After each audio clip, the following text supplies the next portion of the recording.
Hello, আসসালামু আলাইকুম। Welcome করছি একটি রান্নার রেসিপিতে। আজকে আমি করব কুচো চিংড়ি মাছের বড়া। এজন্য আমি কিছু সামুদ্রিক কুচো মাছ নিয়ে নিয়েছি, পেঁয়াজ কুচি, মরিচ কুচি এবং ধনেপাতা কুচি। এরপর এখানে আমি দিয়ে দেব লবণ, হলুদ, মরিচ গুঁড়ো। লবণ দিয়ে পেঁয়াজগুলোকে খুব ভালো করে মথে নিব, যাতে পেঁয়াজ থেকে কিছুটা পানি বের হয়। এরপর এই পেঁয়াজ এবং মরিচ সঙ্গে ধনেপাতাগুলোকে ভালো করে মেখে নেব। যখন এটা নরম হয়ে আসবে তখন এর সঙ্গে আমি চিংড়ি মাছগুলোকেও ভালো করে অ্যাড করে নিব। এগুলো ভালো করে অ্যাড করা হয়ে গেলে আমি এতে দিয়ে দেব জিরা বাটা, রসুন বাটা এবং কিছুটা আদা বাটা।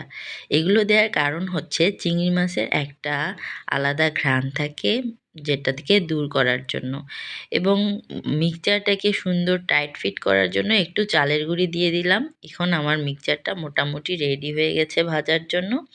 এ পর্যায়ে আমরা চলে যাব ভাজার জন্য।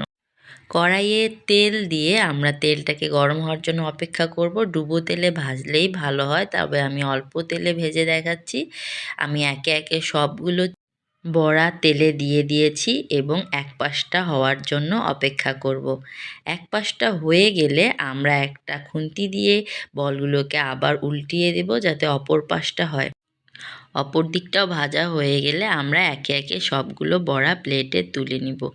এই রেসিপিটা বানানো যতটাই সহজ, খেতে কিন্তু ততটাই দুর্দান্ত।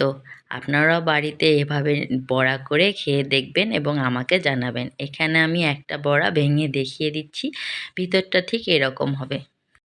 আজকে তবে এ পর্যন্তই। আল্লাহ হাফেজ।